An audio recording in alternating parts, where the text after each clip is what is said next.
Paz, povo de Deus, boa noite, amém, glória a Deus. Estamos aqui para mais uma live, lembrando sempre os irmãos de compartilhar, de divulgar essa mensagem, amém? Convide os amigos para participar. Nós vamos continuar falando hoje sobre a igreja de Éfeso, amém? Carta aos Efésios.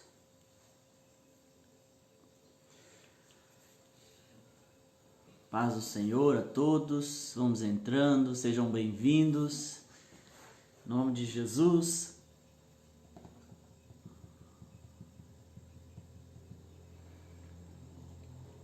Vou dar mais alguns minutinhos, irmãos, para a gente já começar, amém?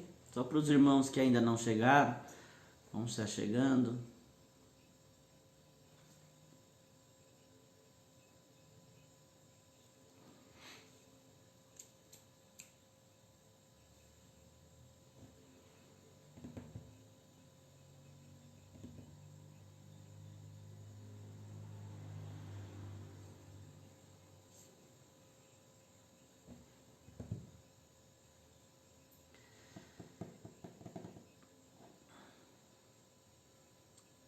Glória a Deus, louvado seja o nome do Senhor.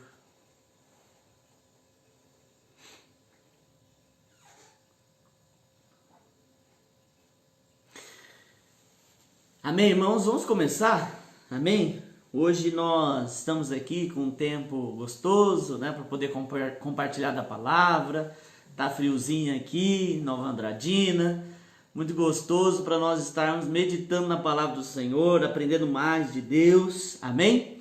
Nós vamos compartilhar, queridos, ainda, né, aquilo que nós começamos na quarta-feira, nós vamos continuar, a falar sobre a carta à igreja de Efésios, está lá em Apocalipse capítulo 2, amém? Então você que está aí com a sua Bíblia e puder abrir, abra. Em Apocalipse 2, diz assim, Apocalipse capítulo 2, versículo 1: Ao anjo da igreja em Éfeso escreve: Estas coisas diz aquele que conserva na mão direita as 7 estrelas e que anda no meio dos 7 candeeiros de ouro. Conheço as tuas obras, tanto o teu labor como a tua perseverança, e que não pode suportar homens maus, e que puseste à prova os que a si mesmos se declararam apóstolos e não são, e os achaste mentirosos, e tens perseverança, e suportaste provas por causa do meu nome, e não te deixastes esmorecer. Versículo 4: Tenho, porém, contra ti que abandonaste o teu primeiro amor. Lembra-te, pois, de onde caíste, arrepende-te e volta à prática das primeiras obras. E se não, venho a ti e moverei do seu lugar o teu candeeiro, caso não te arrependas. Tens, contudo, a teu favor que odeia as obras dos nicolaítas, os quais eu também odeio.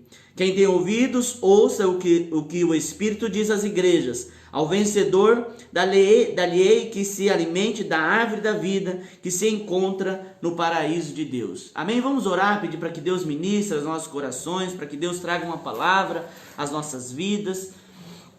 Senhor Deus, em nome de Jesus, nós entramos à Tua presença, Senhor, nessa noite, pedindo para que o Senhor ministre aos nossos corações, para que o Senhor fale, Senhor, de uma forma especial às nossas vidas, em nome de Jesus, ó Pai.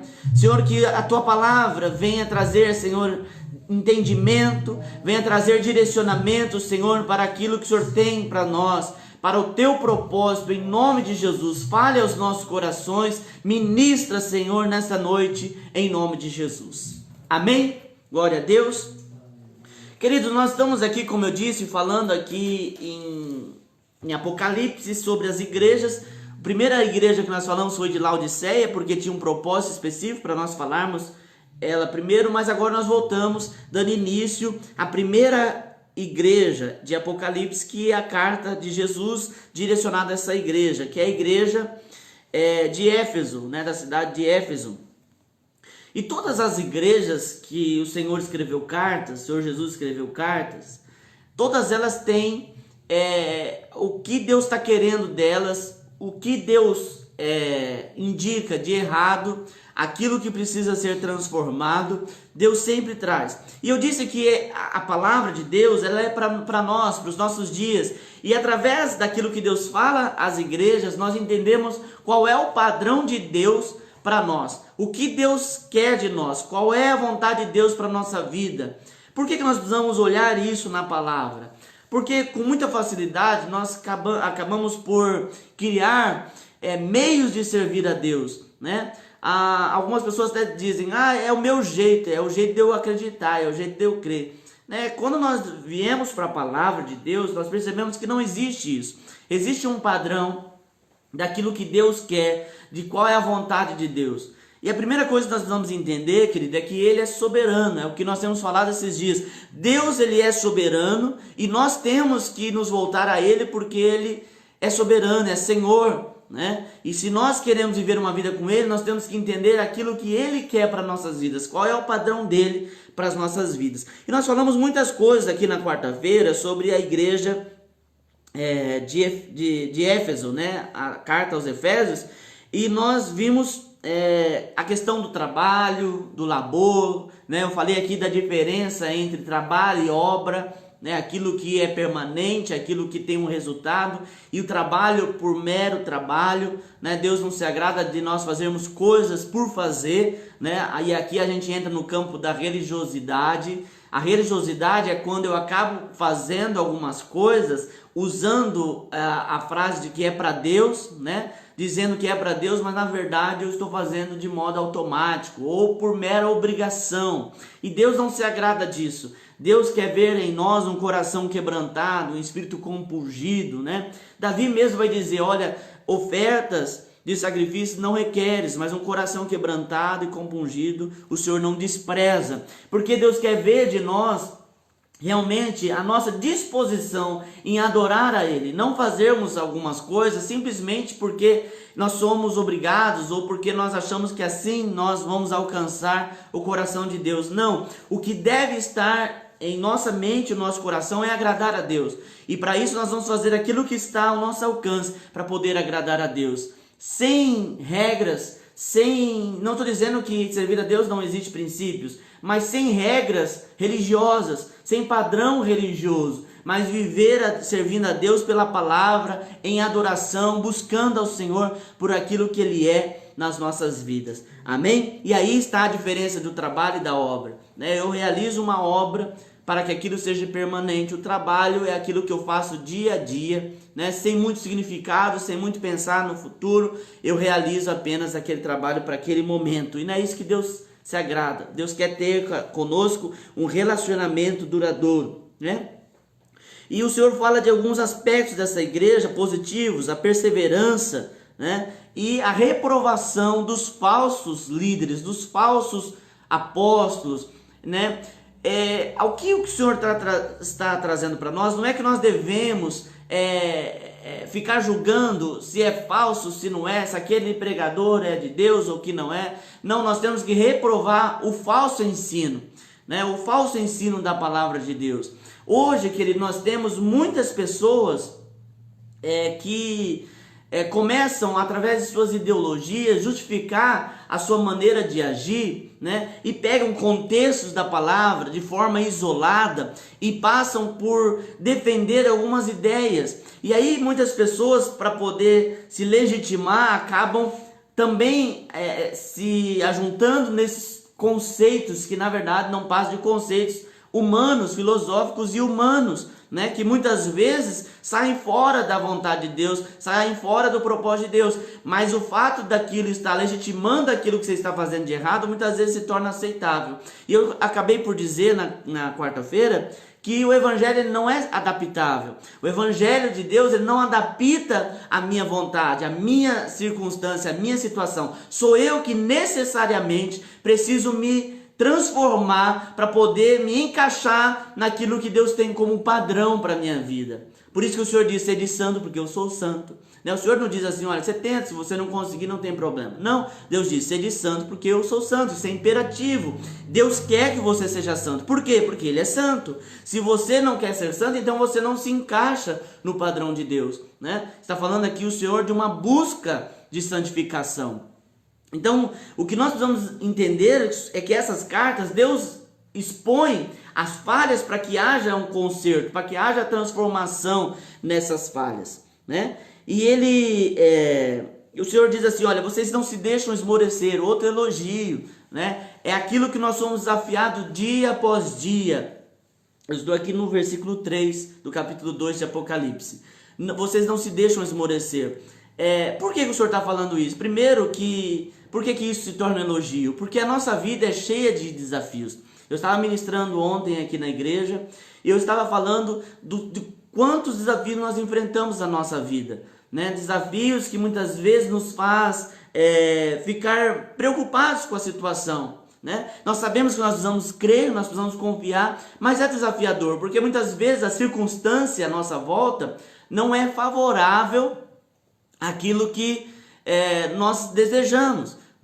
Eu estava falando que ontem que o problema ele é nada mais, nada menos do que a nossa frustração com aquilo que nós idealizamos de perfeito. E muitas vezes Deus permite que essas coisas aconteçam para que nós possamos para que nós possamos caminhar para algo que Ele tem diferente para nós.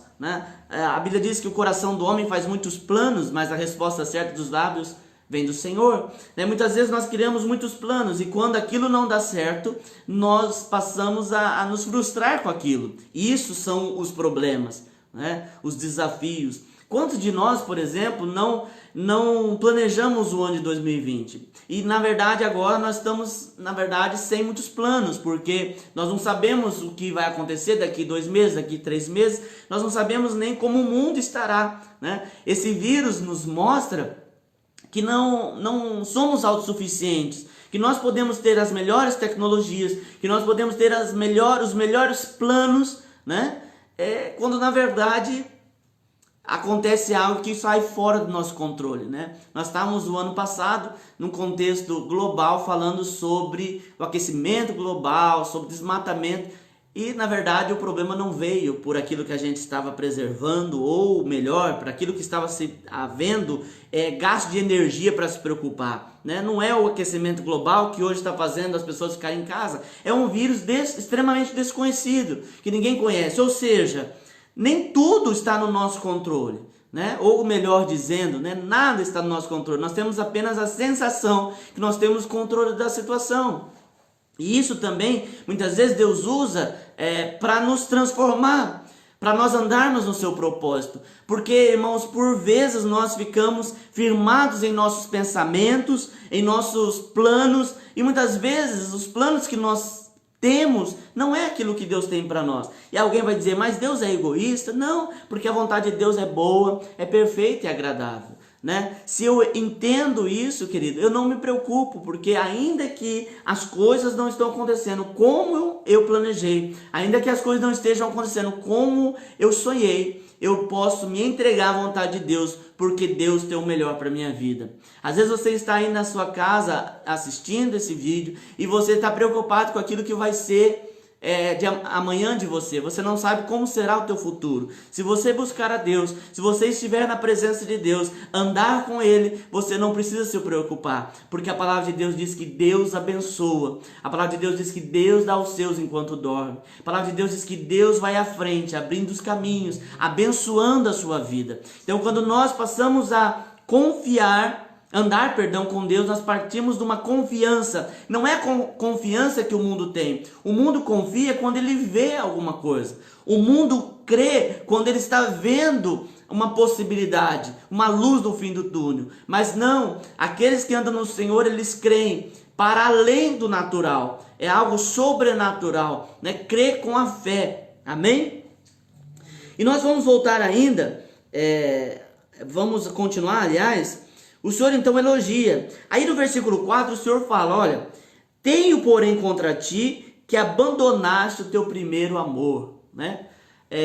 Muitas pessoas acabam por se enganarem no que diz respeito ao primeiro amor, e as pessoas começam a lembrar dos primeiros caminhos com Deus, quando a pessoa chega a Deus e aquela vida com Deus, cheia de muito aprendizado, cheia de muito amor, né? É tão interessante quando nós chegamos a Deus, nós somos surpreendidos o tempo todo, né, com o sobrenatural de Deus, com experiência. Cada experiência é maravilhosa, porque nós somos surpreendidos. E a partir do tempo que nós vamos andando com Deus, infelizmente, nós vamos nos tornando casca grossa, né? Nós acabamos por, muitas vezes, deixar de lado algumas coisas que no início era tão valorizada. Quando o Senhor diz voltar ao primeiro amor, não tem como você voltar a ser aquela criança, né? A Bíblia nos fala que nós temos uma fase de crescimento em Deus.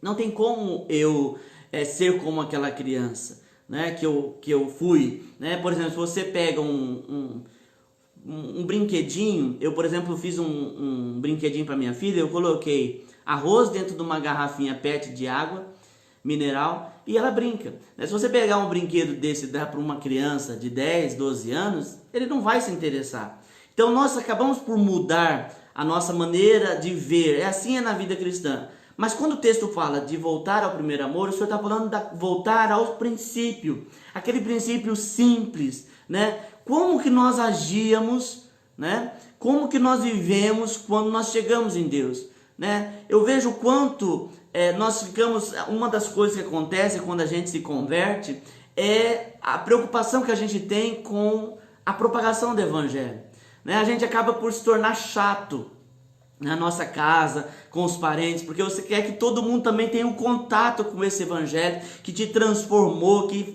você foi impactado com amor. Aquelas orações que muitas vezes eram orações curtas, mas eram orações cheias de lágrima, de olhos molhados diante do Senhor. Aquele toque de Deus que muitas vezes não era numa conferência, não era num retiro espiritual, era no culto de quarta-feira, no culto da tarde da bênção, e você sentia aquela presença. Nós acabamos por perder isso, porque nós vamos ficando cada vez mais seletivos diante de Deus, né? Antigamente, eu falei isso aqui na quarta-feira, antigamente as pessoas iam procurar uma igreja séria que pregava a palavra, que tinha um louvor direcionado a Deus. Hoje muitas pessoas procuram a igreja pelo aquilo que ela pode oferecer, né? Se ela tem uma escola para os seus filhos de qualidade, eu não estou falando nem me referindo ao estudo bíblico, eu estou falando do conforto, né? Se lá vai ter massinhas de modelar para os filhos, se a igreja vai ter poltrona, se a igreja vai ter ar-condicionado. Então nós acabamos por muitas vezes perder, querido, a essência da simplicidade do evangelho. Aquilo que é simples, querido. Por quê? Porque muitas vezes nós vamos criando mecanismos, né, para tentar... muitas vezes maquiar algumas coisas em nós e muitas vezes querer valorizar como se o evangelho fosse algo simples demais para ser propagado, né? E isso por uma influência totalmente da teologia da prosperidade, onde o evangelho, as pessoas acham que ele precisa ser enfeitado. Uma vez quando eu tinha 13 anos de idade, eu lembro que nós organizamos uma festividade com os jovens da igreja e nós chamamos um pregador. E eu lembro como se fosse hoje, todo mundo se vestiu de caipira, porque a festa era em junho e a gente queria fazer algumas coisas. E aí nós, empolgados, deixamos o pregador, nós mandamos e pedimos, aliás, né? Já tinha programado com ele, dele ministrar. E aí quando ele foi ministrar a palavra, ele disse assim: olha, o maná é sempre o maná. Você não tem como enfeitar o maná. E até hoje essa palavra está no meu coração e latente na minha mente. Não se enfeita o maná, né? O maná precisa ser daquele jeito, né? O pão é daquele jeito. E hoje nós vemos muitas pessoas enfeitando, como se o evangelho não fosse suficiente, né? E as pessoas começam a colocar coisas, né?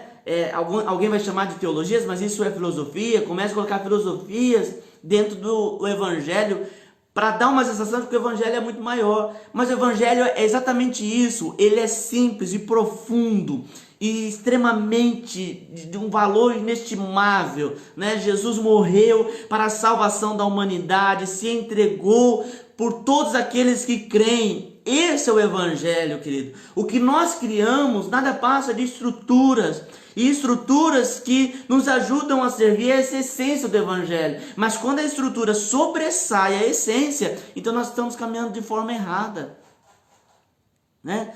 Por exemplo, eu tenho tido um seminário, um discipulado com o Ministério do Louvor, e a gente tem falado muito sobre isso.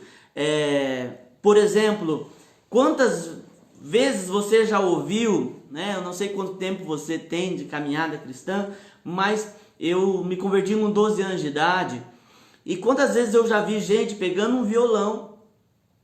Às vezes o violão não era o melhor violão, as cordas não estavam tão novas e afinadas, e a voz não era a melhor voz, não era uma voz que se comparava com o ícone gospel, mas quando cantava, aquela canção ministrava o coração da igreja, aquela canção você sentia a presença de Deus. Porque cada vez, queridos, cada vez mais as pessoas têm buscado, e o problema não é o aperfeiçoamento, é que a justificativa de que é para Deus, mas na verdade é para satisfazer o seu ego, é para satisfazer ou atrair de uma outra forma, né? Mas o evangelho ele é simples. A adoração que agrada a Deus é a adoração pura, né? A palavra que agrada a Deus é a palavra da verdade, é a Bíblia. E quantas vezes nós temos ouvido mensagens toda rebuscada de histórias, de testemunhos, muitas vezes até inexistentes, para não falar outra palavra aqui, né? Cheios porque eu fiz isso, eu fiz aquilo, e cadê a palavra, né? Cadê o evangelho? Então cada dia mais se inventam, se criam mecanismos com uma máxima de que isso é para poder propagar o evangelho, quando na verdade é para satisfazer o ego, né? Porque muitas vezes, querido, apesar do evangelho ser simples, ele é profundo demais. E não tem como você andar sempre no evangelho de forma superficial. Uma hora você precisa mergulhar fundo, uma hora você tem que se entregar. Não dá para ficar brincando de tocar na água, você tem que mergulhar e afundar, se aprofundar no evangelho, né? Agora as outras coisas não, né? As outras coisas atraem um maior número de pessoas, atraem um maior número de espectadores, quando na verdade não há profundidade, né? Hoje, por exemplo, as pessoas estão tão intelectualizadas, né? Eu li um livro tal, eu li um livro A, eu li um livro B, eu quero saber da Bíblia, né? Eu vejo muitas pessoas citando os textos de livros, frases inteiras de livros, mas a pessoa não dá conta de citar um texto bíblico, né? O melhor do que citar é viver essa Bíblia, né? Por quê? Porque é muito mais fácil, porque quando você lê um livro, você não se compromete. Mas quando você lê a Bíblia, você obrigatoriamente tem que se comprometer com ela. Então, a Bíblia, quando você medita, quando você lê, algo causa um impacto tão grande no teu coração, na tua vida, que você necessariamente precisa ser transformado. Amém? O livro não.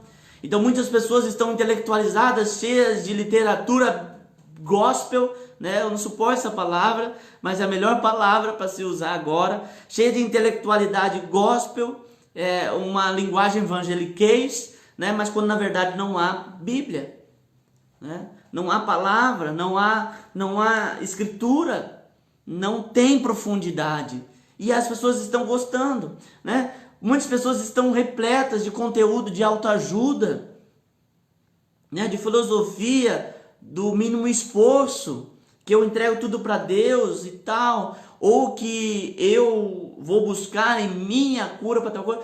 Então, queridos, isso é totalmente contrário ao evangelho puro e simples de Deus, que é uma busca intensa, né, profunda em algo simples. Eu disse aqui quarta-feira, quantas vezes Jesus ele batia de frente com os escribas e fariseus, porque havia tantas regras, tantas coisas, que na verdade eles não percebiam o que estava acontecendo. porque eles estavam tão presos em fazer coisas, né, que aos olhos naturais era tão interessante, mas que perdiam a simplicidade. Certa vez chegaram para Jesus e disseram: olha, os seus discípulos não jejuam por quê? Né? Puxa vida, o próprio Cristo estava ali. Né? É o que Jesus disse. Como que eles vão jejuar na presença do noivo? Né? Nós estamos em festa. Então, quer dizer, Jesus está ali. E como que eles iam... eles estavam tão preocupados em cumprir regras religiosas que eles não percebiam que o próprio Filho de Deus estava ali.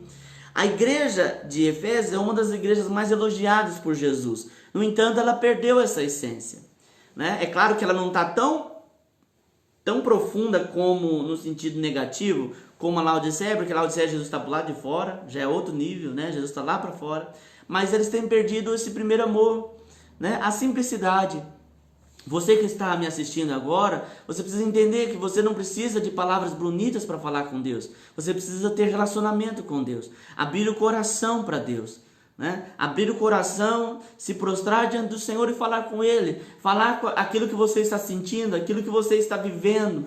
O Evangelho nos traz, querido, a reconciliação de Deus com os homens. O ministério de Jesus é um ministério de reconciliação. Hoje nós temos acesso através da cruz de Cristo ao Pai. E nós podemos ter esse relacionamento com o Pai. Amém?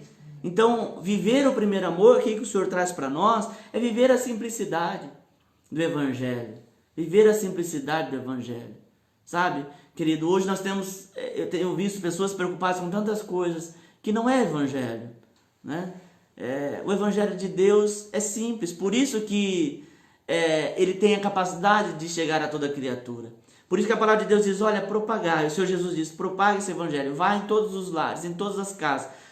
Apesar de sempre na história da igreja havia sempre um grupo querendo rebuscar o Evangelho para que esse Evangelho alcançasse só, né, a elite, só os nobres. Não, o Evangelho ele entra dentro da favela, o Evangelho entra dentro de palácios, o Evangelho entra em casas perfeitas, em famílias perfeitas, mas o Evangelho entra principalmente também na família que está destruída, na família que está em crise, naquele filho que está sem o pai. O Evangelho chega lá e transforma a vida das pessoas. Amém? Esse é o poder do Evangelho. Isso é o Evangelho. Amém? E isso é o maior tesouro que o Senhor tem para as nossas vidas. Amém? Glória a Deus. E aí o Senhor diz assim, tenho porém contra ti que abandonaste o teu primeiro amor. Aí o versículo 5, o Senhor diz assim, lembra-te, pois, de onde caíste. Né? Aqui está um princípio que nós precisamos tomar posse nesse dia. Qual é o nosso erro? Né? Muitas vezes nós vivemos numa visão de hipergraça, onde eu estou fazendo isso aqui, mas Deus está me amando, e Deus está comigo, não importa o que eu faça, Deus me ama, eu sou queridinho de Deus. Né? Quantas vezes eu já ouvi alguém dizendo, olha, porque Deus tem ciúme de você e tal, né? Primeiro a gente precisa entender que esses ciúmes, essa visão de ciúmes humana é doentia, né? Não é isso que quando a Bíblia fala e dá sentido que Deus tem ciúmes de nós, não é esse ciúmes humano, né? Não é isso, né? Esse sentimento terrível. Está falando do cuidado de Deus por nós. Mas o fato de Deus cuidar de você, o fato de Deus amar você, não significa que você não precisa olhar aonde você tem caído. Não significa que você não deva perceber quais os teus erros. Né? Muitas vezes, porque Deus me ama, Deus ele vai relevar tudo isso que eu estou fazendo. Não, ele não vai. O que é pecado, aqui no texto nós lemos, que estamos lendo, escrito há mais de 2000 anos, continua sendo pecado hoje. Não é o fato dos homens e do ser humano mudar, das pessoas mudarem que Deus muda. Aquilo que era pecado continua sendo pecado. E o que Deus está dizendo aqui não é que Ele vai nos matar pelo erro. Ele está dizendo, perceba onde você tem errado. Veja onde você tem errado. Tem uma coisa que Deus deixou para nós, a introspecção. Nós precisamos olhar sempre para dentro de nós, com o auxílio do Espírito Santo. A palavra de Deus diz que o Espírito Santo esquadrinha os nossos corações. Nós temos que olhar para nós e ver quais os nossos erros. Como eu disse, com o auxílio do Espírito Santo, né? Davi dizia, Senhor, tu sondas e me conheces. Né? O Senhor sabe, o Senhor sonda, conhece, esquadrinha o nosso coração. E através do Espírito Santo eu percebo aonde eu estou errado. O problema, querido, nós vivemos tempos onde as pessoas estão erradas e muitas vezes o que eu percebo é que as pessoas gostam de estar erradas, né? Eu sou assim mesmo e quem quiser tem que me engolir, sabe? É cheio de justiça, é cheio de militância. Quando na verdade aqueles que são de Deus são pessoas quebrantadas, que chegam diante de Deus e Deus, eu estou errado, né? Nós olhamos a vida de Davi, nós precisamos aprender com Davi. Davi no Salmo 51, ele tem uma oração de arrependimento. Nós precisamos aprender a nos arrepender, né? Não é o fato de nós estarmos vivendo na graça que não requer arrependimento. Na verdade, o Evangelho ele começa com arrependimento, né? Nós precisamos nos arrepender dia após dia, onde nós estamos errados, né? Por que, pastor? Deus quer que eu me arrependa, porque Ele quer que você entenda onde você errou, para que você pare de viver no erro e viva uma vida de vitória. Todos nós temos alguma coisa que nós precisamos deixar. O problema não é, querido, deixar e viver uma vida diferente, né? Aliás, o problema não é nem você ter problemas. O fato é de você se acomodar e achar que no fim de tudo vai dar tudo certo. E Deus te ama e você é o queridinho de Deus e Deus tem ciúme de você. E no último momento Ele vai dizer, não tem problema. Não, não é verdade, isso não é evangelho, né? O inferno existe. Jesus foi a pessoa que mais falou de inferno, né? Ele existe, ele é real. E aqueles que desagradam a Deus, aqueles que cometem pecado, né? E vivem uma vida de pecado, irão para lá no final, no fim de tudo.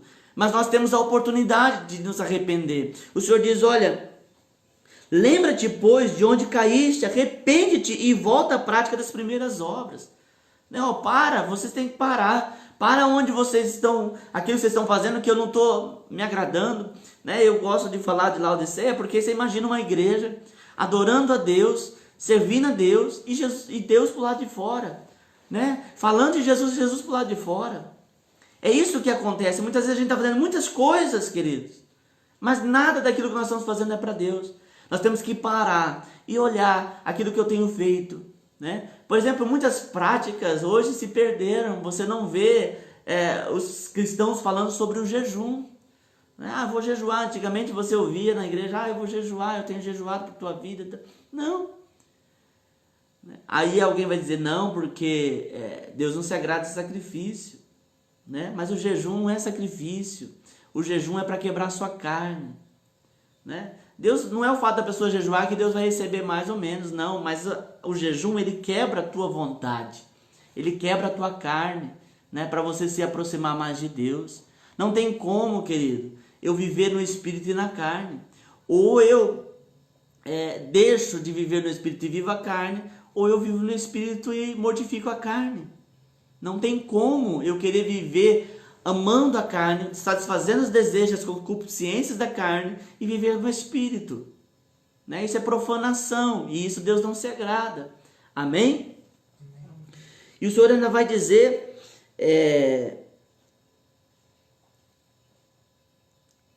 volta à prática das primeiras obras e se não, venha a ti, moverei do seu lugar o teu candeeiro. Olha o que Deus está dizendo, existe uma consequência. Nós, por exemplo, temos livre-arbítrio, nós podemos fazer o que a gente quiser. A gente pode viver uma vida, né? Você pode viver uma vida do jeito que você quiser, mas a gente precisa entender que as nossas escolhas existem consequências. Aquilo que eu decido, pastor, eu não quero viver com Deus, eu não quero saber esse negócio de ir na igreja, de ler a Bíblia, de orar, mas existe uma consequência. E Deus nos deixa essa consequência. Amém? Por isso nós temos que andar com Deus. Versículo 6. Tens contudo teu favor que odeia as obras dos nicolaítas, os quais eu também odeio.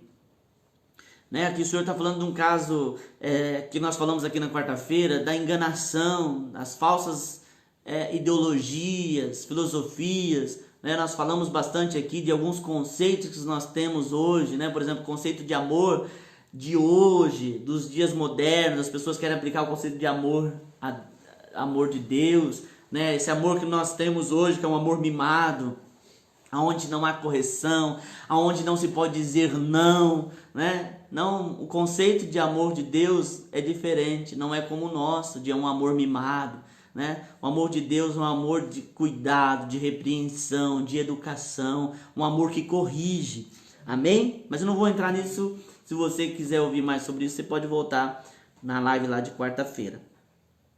Versículo 7. Não, versículo 6. Tens, contudo, a teu favor que odeia as obras nicolaítas, os quais eu também odeio. E aí o Senhor diz assim: quem tem ouvidos para ouvir, ouça o que o Espírito diz às igrejas. Ao vencedor dar-lhe-eis que se alimente da árvore da vida que se encontra no paraíso de Deus. Né? Queridos, nós precisamos entender o seguinte. Há uma promessa de Deus aqui. O Senhor nos diz que se nós andarmos com Ele, vivemos no seu propósito, nós vivemos a vida eterna. Agora, nós vamos entender o que Deus está falando. Deus fala, né? Todas as cartas o Senhor diz: quem tem ouvidos para ouvir, ouça. Nós estamos falando de várias coisas aqui, mas nós vamos entender o que eu preciso mudar, né? Muitas vezes a gente quer seguir uma cartilha, mas Deus, Ele ministra as nossas vidas. Ele fala conosco de forma pessoal, de forma particular, né? Você está ouvindo essa mensagem, a palavra do Senhor diz assim: se hoje ouvirdes a voz do Senhor teu Deus, não endureçais o vosso coração. Né? O que Deus tem ministrado nesses dias na tua vida? Tem sido dias, querido, onde nós estamos tendo alguns, né? Uns estão trabalhando normalmente, mas a maioria estão tendo mais tempo. Você não pode desperdiçar esse tempo com Netflix, com televisão, com internet. Você gaste esse tempo, não é nem a palavra gastar, mas invista esse tempo que te sobra em oração, para que Deus mude você, né? Naquilo que você precisa ser mudado. Pastor, eu não preciso mudar nada. Então você está no estágio crítico, né? Porque todos nós precisamos de uma transformação. Amém?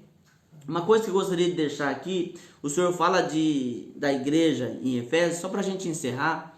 Nós precisamos cuidar, querido, porque a apostasia não é apóstata, não é aquele que está fora. Mas a palavra do Senhor diz que nos últimos dias muitos deixariam a fé, apostatariam da fé. Né? O que é apostatar da fé? É deixar de crer, é viver uma vida até com obrigações religiosas, mas não crer.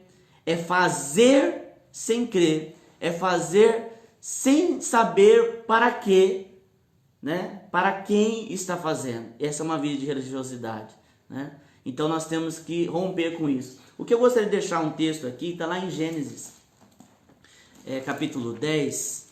A gente já está encerrando, tá? Mas eu gostaria de deixar esse texto aqui, que tem uma genealogia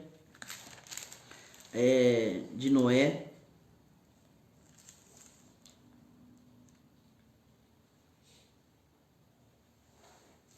Capítulo 10.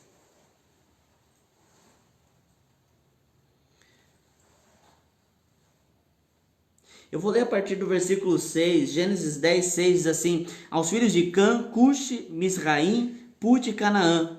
Os filhos de Cuxi, Seba, Avilá, Sabitá, Ramá e Sabtecá. E os filhos de Raamá, Sabá e Dedã. Cuxi gerou a Nimrod, o qual começou a ser poderoso na terra. Foi valente caçador diante do Senhor. Daí dizer-se, como Nimrod, poderoso caçador diante do Senhor. O princípio do seu reino foi Babel, Ereque, Acade, Calné e na terra de Sinar. Esse homem, Nimrod, a Bíblia diz que ele foi caçador diante do Senhor. Os estudiosos vão dizer que este homem caçava pessoas, né? Para quê? Para que essas pessoas se desviassem de Deus. Esse mesmo espírito de Nimrod é o espírito que age no meio de muitas pessoas e que nós temos que cuidar, né? Eu queria deixar porque eu fui direcionado por Deus para ministrar isso aqui para você. Nós estamos falando da igreja de Efésios, mas eu gostaria de falar com você sobre essa apostasia. Nós temos que cuidar, né? Alguns significados das cidades que ele criou, Nimrod criou, né? Ele formou a cidade de Babel. Babel significa confusão. Ele formou a cidade de Ereg, quer dizer longo. Acade, quer dizer sutil. Calné até a fortaleza de Ono. a Bíblia diz que Nimrod se tornou um homem muito poderoso na terra. E ele conquistou esse poder através da sutilidade de engano, fazendo com que as pessoas deixassem de olhar para Deus. Nós precisamos entender, queridos, que nós não vamos deixar de andar com Deus do dia para a noite.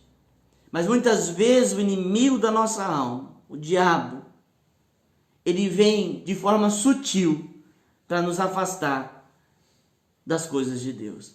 E uma das coisas que ele usa e tem usado esses dias é exatamente o engano através de uma visão humanista, né, onde coloca o homem no centro de tudo, né, onde se coloca filosofias humanas, e quando a pessoa perceber, ela está vivendo qualquer coisa menos do Evangelho de Deus. Hoje, nós vemos muitos discursos inflamados, eloquentes, defendendo, né, hashtag gratidão, amor, né? As pessoas falam muito de amor. E são palavras bonitas, né? No entanto, são palavras que não têm significados bíblicos para uma vivência real em Deus, né? Quantas vezes você já ouviu alguém dizendo gratidão? Mas o que eu quero que você pare para pensar, de fato as pessoas têm sido gratas? O fato de eu olhar para alguém que me ajudou e dizer gratidão não significa que eu estou sendo grato, né?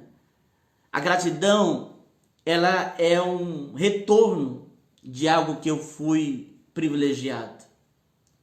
Você quer ser grato com alguém, recompensa aquela pessoa que fez um favor para você. Ame essa pessoa. Retribua com a mesma moeda.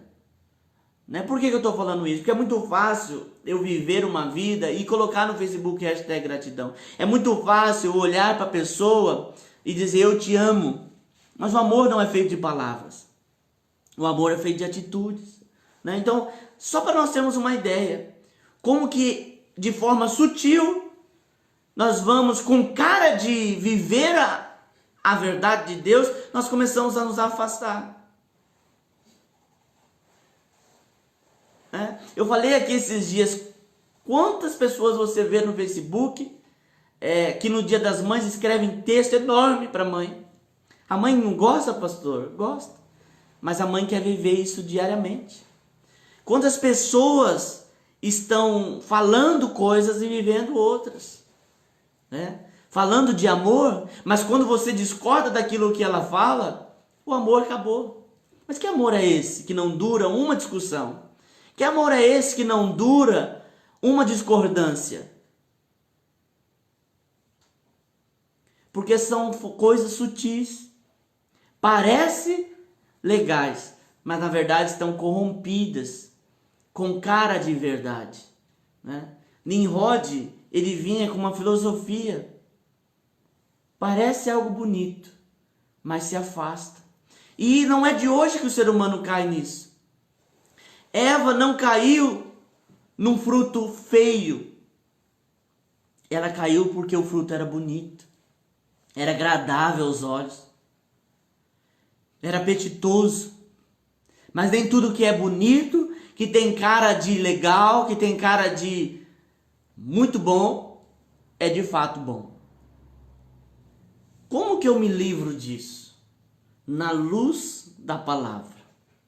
Davi dizia, lâmpada para os meus pés e luz para os meus caminhos é a tua palavra. Cuidado, querido. Esse é o recadinho aqui do final dessa ministração. Cuidado com a filosofia. Viva a palavra de Deus. Viva o Evangelho. E você não precisa ir longe para adquirir. Você tem uma Bíblia aí na tua casa. Leia a Bíblia. Leia a Bíblia. A palavra de Deus diz: conhecereis a verdade vos libertará. A Bíblia é libertadora. Leia a Bíblia. Viva aquilo que está escrito aqui dentro. O próprio Espírito Santo ministra na tua vida aquilo que precisa ser transformado. E nós somos libertos desses enganos. Liberto dessas filosofias que tem cara de coisa boa, mas não é. A igreja de Éfeso, ela combatia isso. Sabe que muitas vezes o discurso ele vem favorável àquilo que nós estamos vivendo. Né? Favorável. Mas muitas vezes aquilo é um engano. Porque aquilo me agrada. E não me conserta, e não me corrige. Amém? A palavra de Deus ela não está comprometida com a sua saúde emocional. A palavra de Deus está comprometida com a tua vida espiritual. E às vezes isso custa. Isso custa.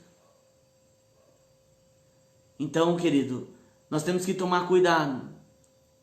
Muitas emoções, né? As pessoas estão vivendo as emoções. E fazem tudo para viver nessa emoção. Mas a palavra de Deus diz que nós não podemos confiar no nosso coração. Nós vamos confiar naquilo que Deus tem para as nossas vidas. Amém? Então, medite na palavra de Deus.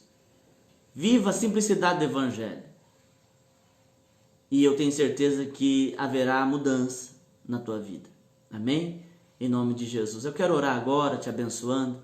Senhor Deus, em nome de Jesus, eu coloco cada filho teu, cada homem, cada mulher diante de ti nesta hora, e peço a tua bênção, e peço a tua graça, que o Senhor os alcance, que o Senhor, ó Deus, ministre em cada coração. Nós estamos aqui meditando a tua palavra, nós não temos poder de convencimento, mas a tua palavra diz que o teu Espírito Santo convence o homem do pecado, do juízo e da justiça. Senhor, em nome de Jesus, que o teu Espírito venha trazer, Senhor, entendimento agora, arrependimento, mudança, em nome de Jesus. Toca, Senhor, em cada vida.